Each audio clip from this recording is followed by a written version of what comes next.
This is Caffeinate Your Career, a series where I get to ask experts all the questions you want to know. I'm your host, Alicia Josie, and today I'm sitting down with Ritwik Pavan. He is a tech entrepreneur who created a successful app in high school. He now owns 2 companies, and he's been featured in Forbes. I'm really excited to hear his keys for success. So thank you so much for being here today, taking time out of your busy schedule to chat with us. So we're just going to start off with some rapid icebreakers. You ready? Sure. All right. So what do you spend most of your free time doing? In the time that I do have, I love watching sports. So as we discussed earlier, I'm a huge UNC fan. So UNC basketball, our football team, I don't know how hot we are right now, but looking forward to that. And yeah, watch sports all around. Love to, hang out with friends. Always love meeting new people. Outside of that, traveling. Love to travel. So yeah, I would say those are my top things to do in my free time. Nice. You segued it perfectly into the next one. So where is your favorite place to travel to? That's tough. I've been to a lot of places. I would say my number one choice has to be Thailand. Yeah, I think Thailand. I went to the Phi Islands. I went kind of all around. And I would say number 2, if I have a choice, is Budapest. Budapest was gorgeous. I mean, if you're looking for somewhere where you don't have to spend a lot of money, but still have, the amazing views, stays, when I was in college, just being able to go out, Budapest was gorgeous. But yeah, Thailand number 1, Budapest number 2. Nice. Yeah. Noted. And finish this sentence. I'm a huge fan of. I'm a huge fan of, I'd say, everything startups. Okay. I mean, it kind of goes along well with this interview and what we've done, but I've been in the startup world for like the last 8 years, and I genuinely love working with entrepreneurs. I love meeting people that have ambitious ideas. So yeah, but if that's not the cliche answer, I would say, as I mentioned earlier, I love everything Carolina. I follow the Carolina Panthers. I love the Canes. I love UNC basketball. I've actually got my Cane socks here. I don't know if we can see it on the camera, but had to rock them. But yeah. Cool. Okay, so we're just going to get the audience up to speed on your background so they can understand how much you do and how awesome you are. So let's start off talking about Flappy Yeet. Can you tell everybody what that was and how it related to the Vine era? Because that was definitely an era and they might not understand that. Sure, yeah. Flappy, it feels like forever ago. I mean, it kind of is, but back in 2014, I was a sophomore high school student at Enloe Magnet High School, and I honestly don't know what exactly led me to developing this silly game, but I was helping a nonprofit organization that I was part of, a religious organization, to develop an app that kind of revolved around being able to play songs and read religious scriptures and whatnot. And randomly, it was a spring break 2014, and I was like, all right, Flappy Bird, you're seeing Flappy Bird everywhere. And I started watching some tutorials. I had a basic foundation around programming, and I had, done the Apple Developer Program subscription or whatever, and went through a bunch of books and tutorials that I was watching. So I had a general understanding of how to release the app and how to build a general app, but I had never built a game before. So I watched some YouTube tutorials. There was actually a lot of stuff out there on how to build like a game. And I had saw a version of like a Flappy Bird game. So I used a majority of that tutorial to build the foundation, but I added a twist to it, and I was like, all right, this whole yeah yeet movement has been a big thing. Hilarious. And so I add a guy on a bird, and like every single time he's going between it, there's the background noise with the yeah yeet.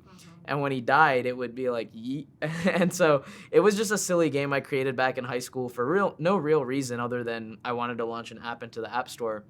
And surprisingly enough, like over the course of the next 2 weeks, I see it going up on the charts in the App Store. I see it becoming a viral trend on Twitter, like the hashtag Flappy Yeet. And then you've got Dwight Howard putting it up on his Instagram. Wow. And yeah, it was just a crazy experience that was kind of what had launched then and segued into Linker Logic. Nice. That's really funny. I remember that video of people going, or the guy going, yeah, yeet, and everybody around him. That was hilarious. Yeah. So did your parents help you with building the app, or was it all just self-taught YouTube University? Yeah, no, it was all self-taught YouTube University. My parents were actually against me doing anything outside of Really? school. Yeah, so it was a very traditional immigrant mindset. Focus on school. Don't worry about all the other stuff right now. But they were, pretty excited to see what Flappy Yeet had done, I guess, with the app world. But yeah, anytime it came to working on the side or doing anything like that, my parents' primary focus was to focus on your education. So they didn't help with that, but they were pretty happy about the way it turned. Awesome.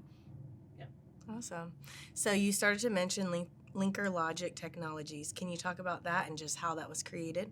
Yeah, so linker logic was almost a perfect segue from Flappy Yeet. Although Flappy Yeet was completely a joke, and I did end up having some revenue from ads and learned a lot about, just releasing an app in general.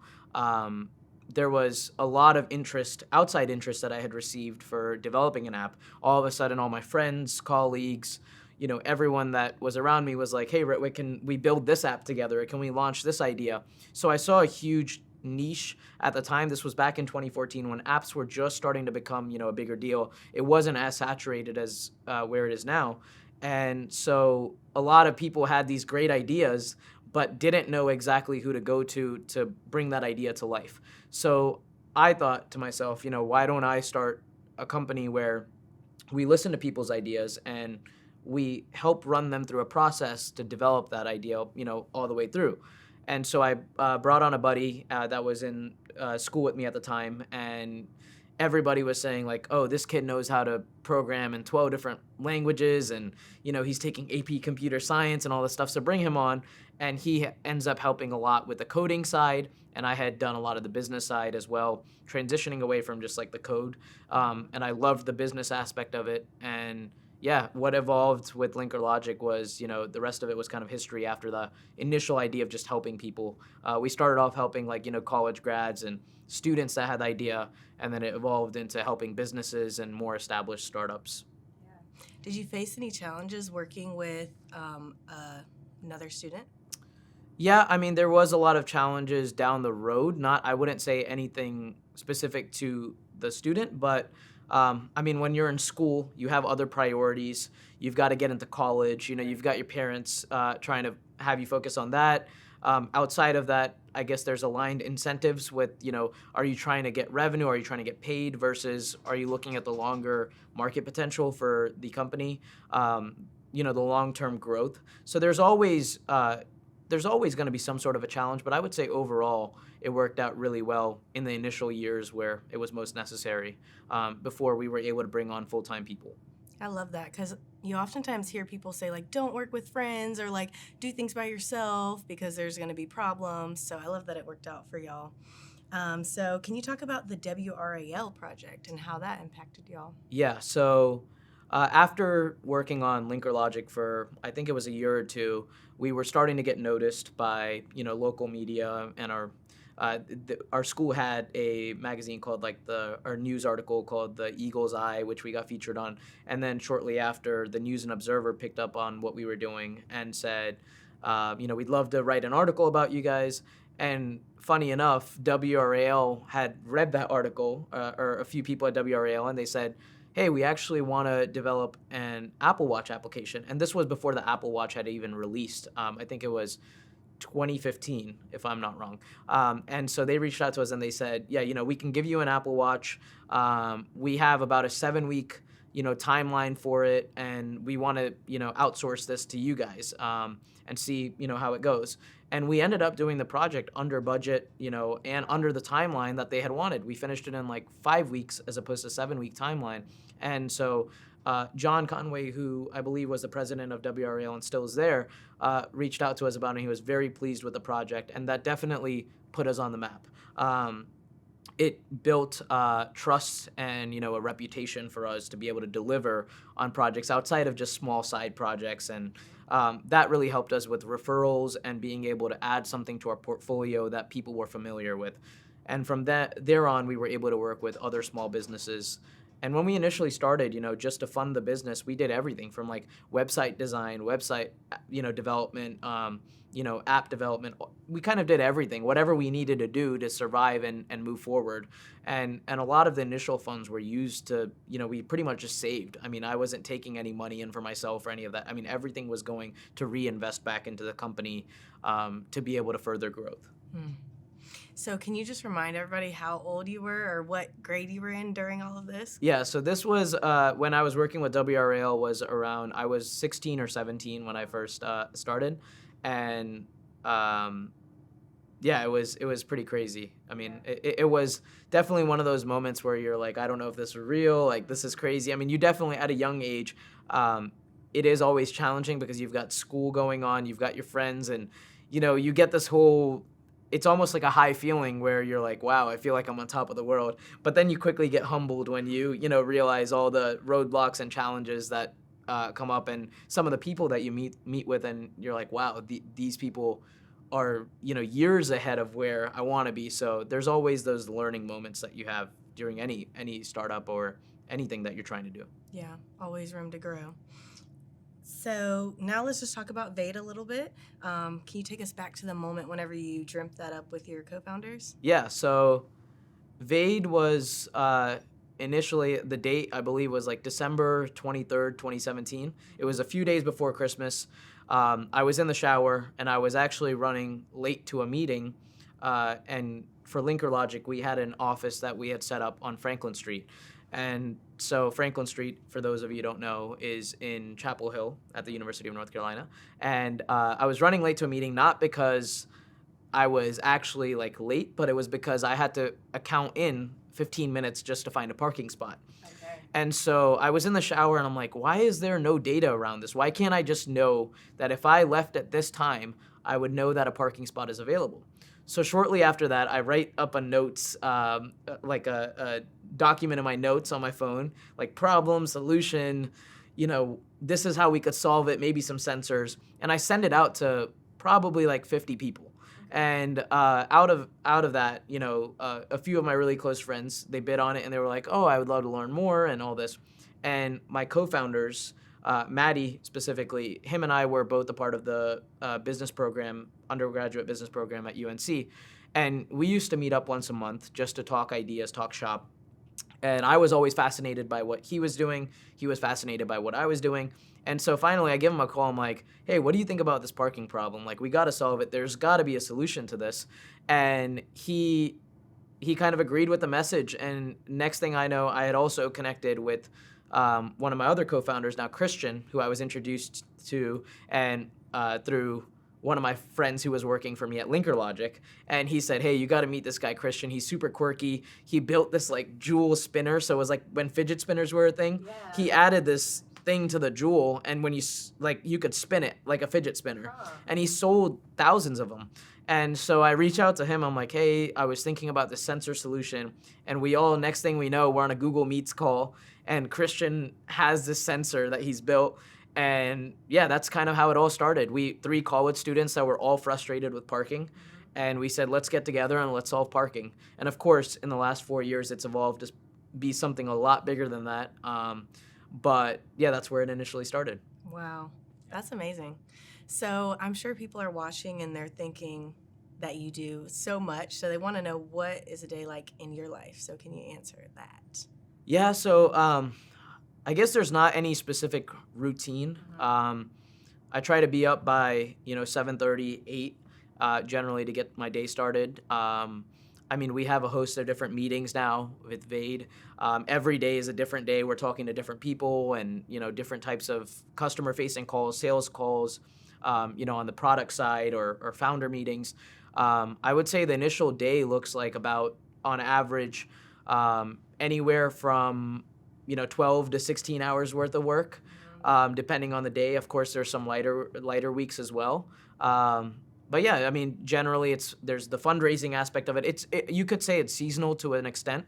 But fortunately, between Vade and Linker Logic, there is a complete separation. And with Linker Logic, I have been able to primarily pass down a majority of my roles and hire on one of my good friends that had been working for me, dropped out of UNC to work for me full time, and he handles the day-to-day operations. So my primary focus for the past year and a half has been Vade. And yeah, like I mentioned, there's just a role. It's very hard to explain exactly what's being done on a day-to-day basis. Yeah.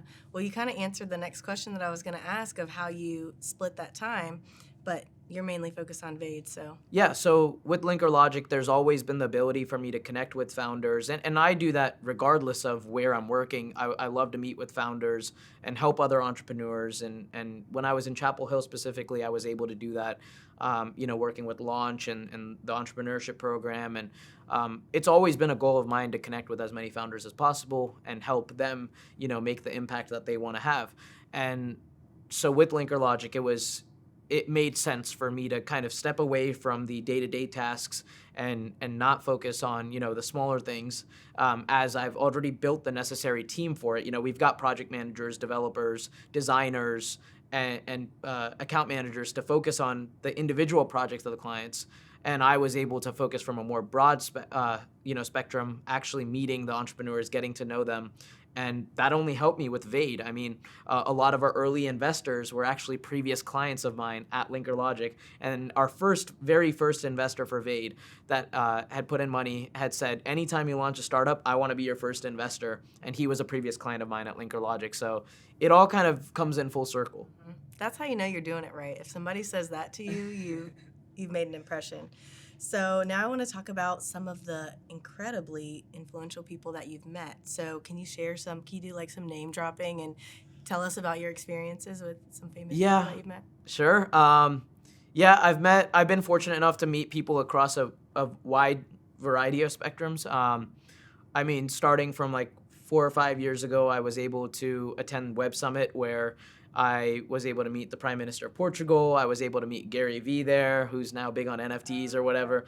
And then also from the sports side, have been fortunate to, have friends like Armando Bacot or KJ Smith. And I just honestly, it's never been me putting myself specifically out there to meet these people. It just has coincidentally happened. Or, when you're, I believe if you're authentic and if you are reaching out to people, they'll always respond back to you. Or try to make an effort to do so. 3.5 years ago when I had first started Vade, I reached out to Mark Cuban and told him, hey, I'm trying to do this thing with Vade and exactly what we were doing at that time. And he responded back within 5 minutes. Wow. And he actually gave some recommendations. He said it wasn't his fit because government was our primary customer. And he was like, I focus on B2C, which is business to consumer. But he gave some great feedback. And at the time, I'd reached out to him about Linker Logic as well. And he said, get into voice development and all that. So, I think that a lot of people don't necessarily put themselves out there.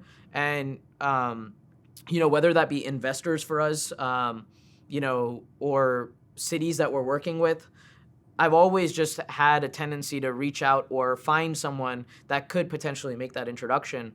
And it almost always works. I think that people are just scared not to, regardless whether someone's famous or super successful, they got there and they were just a normal person. At the end of the day, they're still a normal person. And I think that when you take that into context and have a purpose for reaching out that could benefit both of you, they'll normally respond. Yeah, cool. So did you take any of Mark Cuban's suggestions? Did you implement any of them?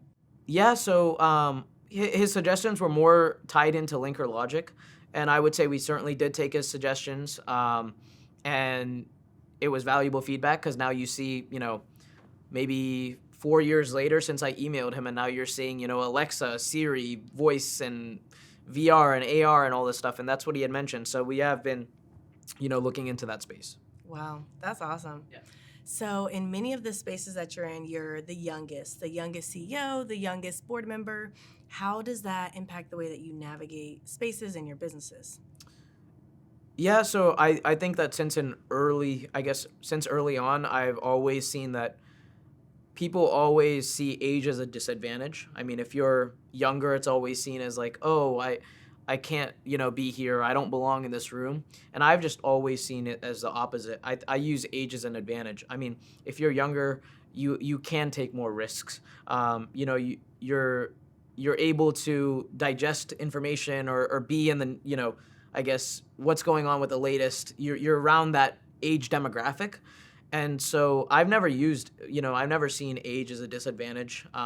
If anything, it's actually been able to, when you mentioned board member, even with the Lineberger Cancer Center, I've been able to bring on new methods for whether it's, bringing on donors or being able to make a pitch using social media. I mean, that's just a small aspect of being able to bring in what my experiences are, that, the normal age demographic for those board members, they're not familiar with. So it's always just knowing your strengths and then being able to act on your strengths, then, seeing your weaknesses. I think that's the biggest point to age. And back in 2015, I actually wrote an article on LinkedIn about why age shouldn't be an excuse, because I actually think age is your biggest advantage. Cool. Yeah, I feel like it brings a fresh perspective. Like you said, like social media, we know how to use social media in our sleep, I feel like. Whereas older people, they're like, I don't know how to post an Instagram story. Yeah. So now I kind of want to talk about your inner circle. So you often hear people say, like, you are who your friends are, and there's all these motivational quotes and things about friendships. So do you consciously think about who's inside of your inner circle? Absolutely. It's actually funny that you bring up that question, because I always tell my friends, there's a saying, you're the average of the 5 people that you spend the most time with. And I couldn't agree with that more. When you're, especially at a younger age, you have more distractions. You have the ability to do certain things that, might not be the best decisions. But if you're around people that can motivate you, that push you to be the best version of yourself, you're likely to succeed. It only makes sense. If you're around successful people that are, actively out there trying to change the world or push their ideas, whatever it is, whatever your goals are, and you're around people that have similar goals, it's only likely that the conversations that you have with them are at another level. If you're not around people where you can learn from them, like, why be around them? So I absolutely incorporate that into my daily life. I think it's important to have, not to mention you can always have friends that are fun and everything else, but it's a very fine balance between what is your mission, what do you want to do in life, and are you around people that are going to help you get there? Yeah. I feel like it makes sense, though, because, like, our thoughts are so powerful. And if you're listening to your friends talk about ideas, that's just going to motivate you even more, since you already have that motivation inside of you. So I love that. What are some challenges that you often face, and how do you overcome them? There's challenges that we face every day. That can be internal challenges, that can be personal challenges, professional challenges. When you're working with a team, the larger the team grows, as a leader, you have the role and obligation to be able to manage the team, to make sure that, the company culture, for example, is exactly how you want it to be, that, your employees are happy. There's a responsibility from that perspective. And I think the biggest thing that I've noticed with challenges is, face it head on. Don't try to push it in the back burner and just say, whenever the problem arises, I'll worry about it. I think it's important to be proactive when it comes to challenges and find the root cause. Is if it's a personal challenge, what are the factors that are making you maybe unhappy, or what are the factors that are causing you not to have time that you otherwise would want to spend, hanging out with your friends. Whatever the challenge is, I think it's important to find the root cause and then, act on it. Don't hold back and try to, just keep it in the back of your mind, because at the end of the day, those challenges that you might be having, it eventually adds up. I've been there before. You think that you can handle everything, and we only have so much time, limited time. So, as soon as you start adding those things, eventually your performance goes down. So it's important for your highest performance, for your mental well-being, and really to succeed, it's important for you to face those challenges head on. I saw your vision board on Twitter. Really cool. I want to talk about it. What are you most excited about? I'm excited about everything that I've put on there, because I put a lot of thought into that vision board. I spent a few hours, actually, even though it might not seem like that, drawing up that vision board. And I think it's so useful to have that so you can see it. Put it on your mirror or on your computer screen, your desktop wallpaper, your phone wallpaper, so you can see it every day and you can say, is there something that's stopping me from this? Or what can I do to get to this goal? The most exciting part, of course, for me is Vade. If you check out the vision board, you can see one of the goals is to expand our team, to get into 100 cities, to be able to hopefully maybe, either get acquired or IPO one day. Very excited about that, but also from a personal standpoint, there's things that I care about personally. One of the things I had mentioned was with human trafficking and the actual problems that I've seen around there and have been doing more research around. And I think it's important to solve issues that the community is facing as well. One of the funny things with my vision board was, I think I mentioned it was 10 houses that I had wanted to get over the course of the next few years. And one of my buddies actually called me and he was like, 10 houses, that's conservative. Like, why are you saying 10 houses? Make double that, And it was just funny to see that one of my friends was pushing me and saying like, that's on the lesser end, do more. So I think it's always great to put your vision board out there and be able to have other people. It also for accountability. When I posted it publicly out there, in the next 10 years, someone can call me out and say, hey, you didn't do that, and I want that out there so that it pushes me to actually reach those goals. Yeah. And that goes back to the friend piece again. That just like reiterates how important it is to have good people around you who are also motivated. Absolutely. So what would you say is the biggest factor that's helped you be so successful? I have to say that it's the community, the people that I surround myself with, my parents, and really being able to have a support system, because when you're trying to, it's very uncomfortable, especially if you haven't done it before, to just get an idea and be able to go out there and try to execute on it. There's a lot of fear initially when you're doing it, and I think it's important to overcome your fears, and it's also important to know what you can do and what you can't do, and being able to have a support system and people that are authentic and able to tell you, sometimes when you're young, it's like you can let things get to your head, or sometimes you might think you know it all when you don't. And so it's important to have mentors, be able to, I have a few professors that I, have been grateful to have their support, Professor Ted Zoller, Professor Jim Kitchen, Professor Scott Albert. And I think it's really important to know those people that are looking for your best interest and want you to grow, and then being able to have those people around. And I think that's, I want to say, one of the main reasons that contributes to any success, because they're there despite your success or failures. I mean, your parents. So yeah, I have to say that's what I'm grateful for. That's awesome. So what are some habits that you have cultivated? Yeah, so I would say specifically in the early days of Vade, when I was still working on Linker Logic Vade and school as a full-time student, one of the early on habits I had to cultivate was organization. I think that it's so important to be organized. I mean, there is a fine line between being organized and too organized, or OCD. And I've had the challenge of that. I think that one of the important habits that I've cultivated is every morning when I wake up, the first thing I do is make my bed. And it helps me clear my mind up, and, and there's a book on this, I believe, about, waking up and making your bed in the first thing. Because when you get back, even if you have a stressful day at work or school or whatever you're doing, you come back and your room is made. So at least you're coming back to like a clean area. Outside of that, with habits, I would say I try to get my inbox cleared by the end of the day. It has been very challenging recently, but I think it's so important for communication, being able to respond to people, and also just clutter. I like having a clear inbox and being able to have an open calendar. And I'd say organization is one of the biggest habits that I'm really proud of, and being able to improve on that has allowed for me to be a lot more efficient with my time. So, I'm able to respond to people quickly. I'm able to, if there's a problem or a challenge at work, it's, you can solve it and you have a clear mind. So I think that's super important. That's cool. I love the room thing, because like whenever my room is a mess, I feel like my life is a mess. Exactly. And I'm like, I got to get my life together. My room is a mess. Absolutely. And whenever I noticed that, when I was in college, there were days where like, things clump up and like your clothes maybe all over the floor, like your desk is messy or your bed is messy. And I've often found myself that when I had those days, I wasn't that productive, because I was it's like something in the back of your mind.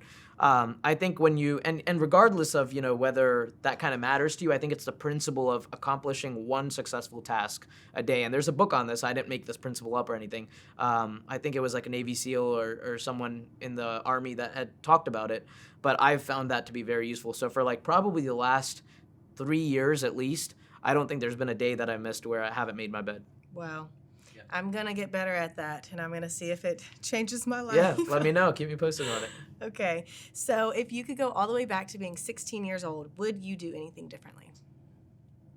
I think there's a lot of things I would have done differently. I would say that I would have taken more risks. When you're 16, and, I was fortunate enough to have parents that were able to, provide food to me. And of course, I'm mindful that not everyone is in that situation, but I was fortunate to have that. And I think that I would have taken more risks because what do you have to lose? I mean, when you're 16 years old, if you do have, a house, a food, a room to stay in, and you're going to school, you have nothing to lose. I mean, and of course, I understand that not everyone is in that position. But with your question relevant to me, I think that it's so important for people to take risks. And I think our society, the way it's made is like, go to high school, get your degree, do well in school, go to college, get whatever degree, and then get a job. I think that, yes, now there is a bigger push for entrepreneurship, but I think that, people are kind of brought into this mindset that you need a college degree to start anything, which I don't agree with at all. There is a debate to be had about whether I wanted to go to college or not, or, being the first one in my family to go to college in the U.S., going to college here. My parents were very adamant about me getting a college degree, and so I did it mainly for them. I got to say the first year was very helpful for me to build those connections and meet professors, meet other students. If I didn't go to college, I wouldn't have met my co-founders. So there is a value add there. But my personal belief is do what makes you happy, and if there's a problem to be solved, try your hardest to solve it. Like if it's a problem you're having in your daily life, why not try to solve it? Even you could be your own customer at the end of the day. So that's how I started Vade. I was frustrated with parking. I mean, of course, there's millions of other people frustrated with parking, but that's why I wanted to solve it. Awesome. So going back to what you mentioned about meeting people your freshman year, I kind of want to talk about that. How important have connections been for you? I would say connections are the most valuable valuable resource you could put your time towards outside of course, the executing on your ideas itself. If you don't have the connections necessary, I mean, at the end of the day, you can be as smart as you want, but you don't know everything.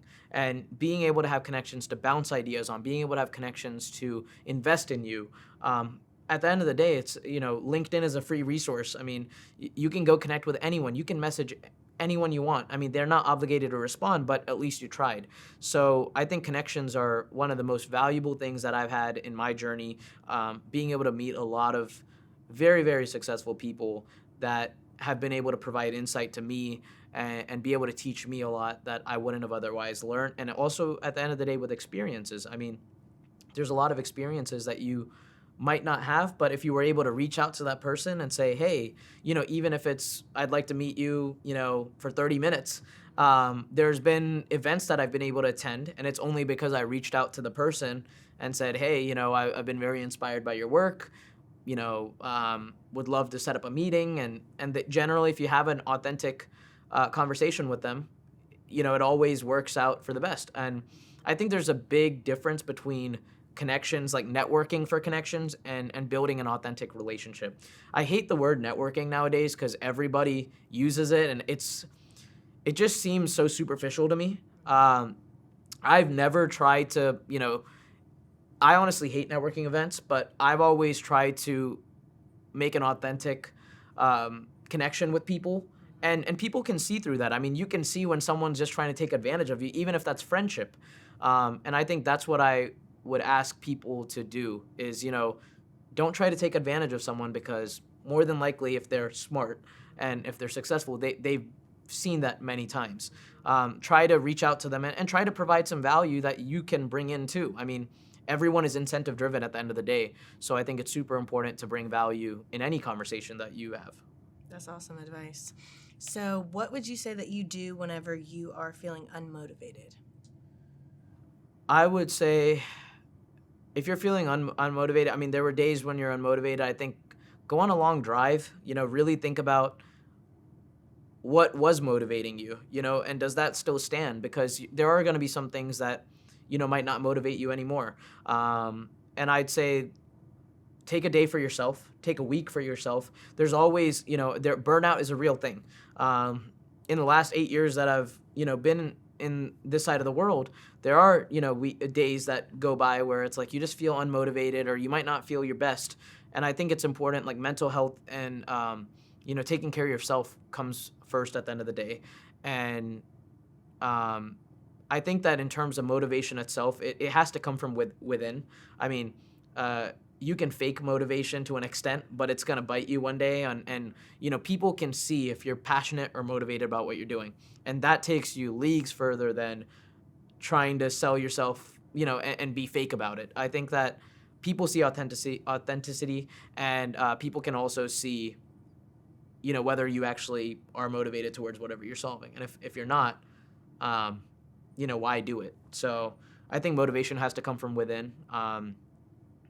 And just, I think meeting people that are much more successful than you, and like going back to the point that we discussed about having friends in your circle, the 5 people that you might consider, they're gonna, if they're good friends, I mean, they're gonna be there and they're gonna challenge you. And I think when someone challenges you to do something, there's an aspect to healthy competition. And for me, I'm a very competitive person, so my motivation comes from that, being able to just be at my best level and try to do whatever I can at the highest level. Awesome. That's what I was going to ask you next, is what motivates you. Is there anything else that motivates you? I think my biggest motivation is my family. Whatever I do, I want to do it for them. I mean, my parents, they risked everything to come here for me and my sister to have a better education. And so they're the most important thing to me, and I want to make my family proud. So that is my biggest motivation.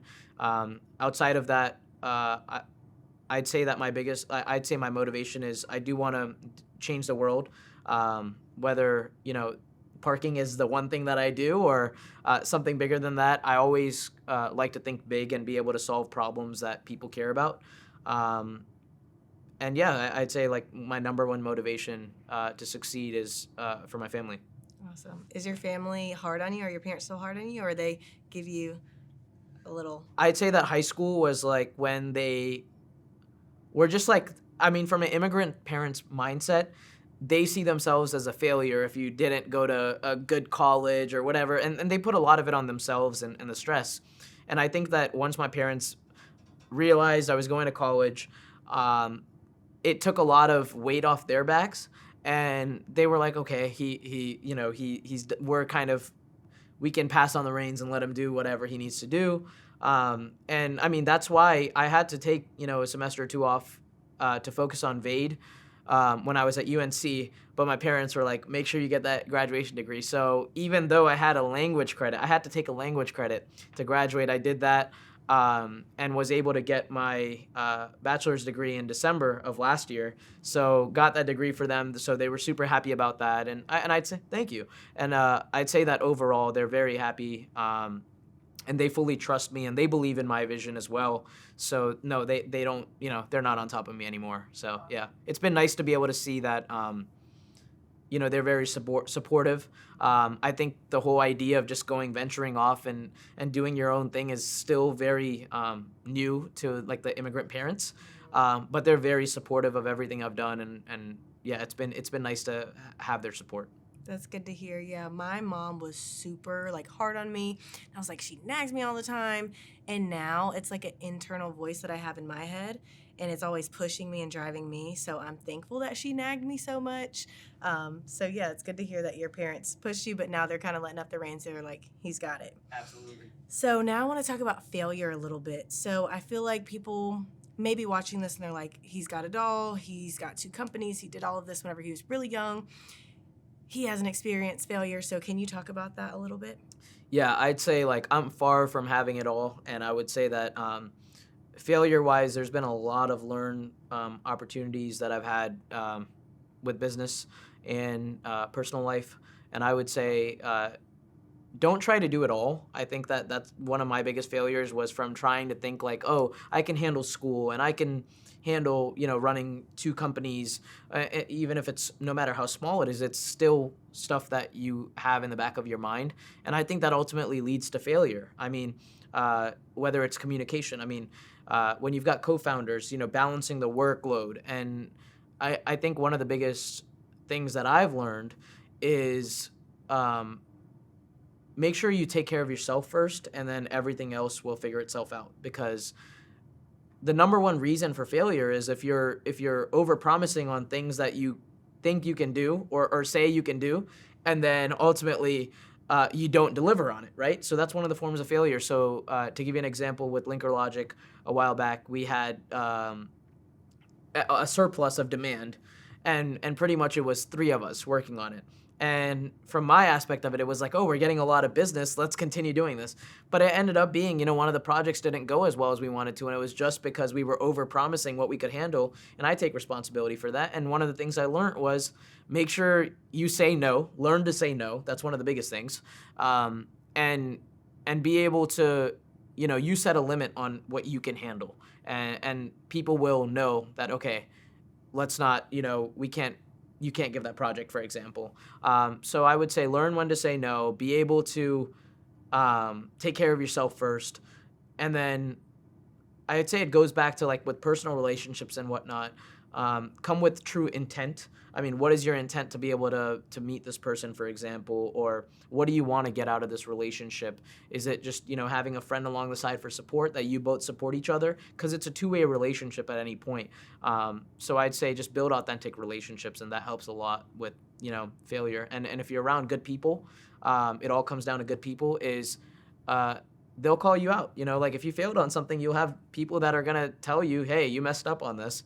And you learn and you grow from it. Don't sit back and just, be like, I failed, I'm never coming out of this again. Just every day's a new day and another chance for you to be able to, learn from your mistakes and then continue. Awesome.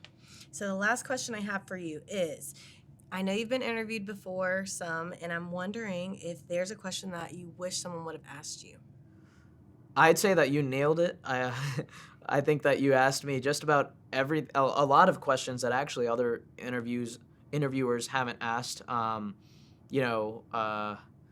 Let's see, a question. I'd say that you've pretty much asked everything that I'd want to have. I don't think you've missed it. Yeah.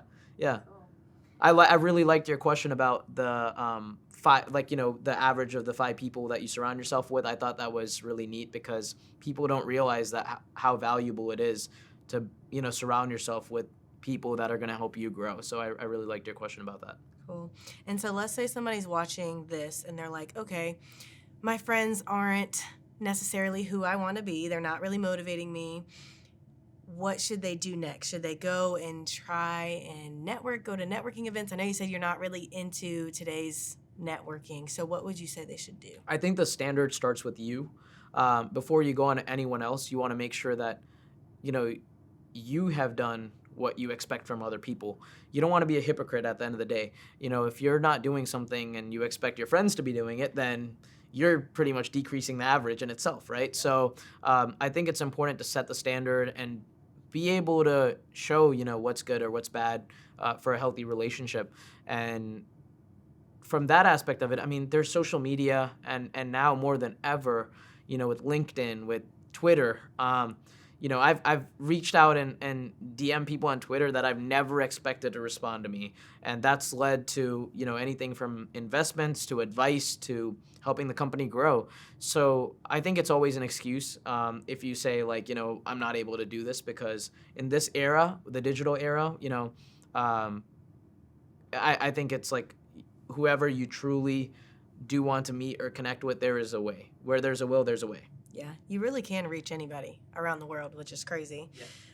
Okay, so now we're going to do our rapid final 3. So just answer however it comes to your head. So the first thing is something for them to read or watch. So to read or watch, I would say my co-founder actually recommended this video to me, and I had watched it, and it changed my perspective on a lot of things. It's Jack Dorsey's the previous CEO of Twitter. It's Startup School from 2013, I believe. So it's Jack Dorsey's Startup School from 2013. It's like an hour-long video, but it really tells you about the challenge, especially if you're going to a startup or anything like that. And it gives you a fresh perspective on it. So I highly recommend that. I would say watch. YouTube? Yeah, it's on YouTube. Okay. So next up is a topic for them to research deeper. I would say that there's a host of different topics, of course, that go into smart cities specifically. But I would look into, there's actually a podcast called the All In Podcast. It's, run by Jason Calacanis, and they have different topics that they talk about every week. I would recommend people to take a listen to the podcast. It's once a week, I believe every Friday it drops, but it's a host of problems that are that our community is actively facing. There's supply chain and logistics. That's actually, maybe I'll say that topic. That was actually what I was listening to yesterday. There's a global, shortage that everybody's hearing about. Inflation, is a big topic that's at hand right now. And I would recommend people to explore that topic and see what can we do to, be able to solve these problems with supply chain, inflation, and overall the way that cities are functioning, because it's very inefficient right now. So we could use more people that are, they're thinking about the problem and finding a resolution to it. Awesome. That's a great recommendation. And lastly, a final piece of advice for them on their journey. I would say don't be afraid to take risks.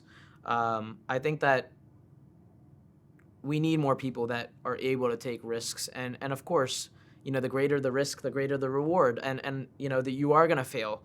But the biggest advice that I would have is that look at failure as a positive. In our community, in our society, failure is looked at so negatively. But in reality, if you fail, at least you learned something from it. If you hadn't failed, there was nothing that you would have learned. So look at the positive failure, and you'll only come out of it better. So I recommend people to take risks and see failure as a positive thing.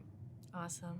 Well, thank you so much for being here and giving so much motivation. I feel motivated after this. I think people watching are definitely going to feel motivated. So thank you so much for being here. Thank you so much for having me.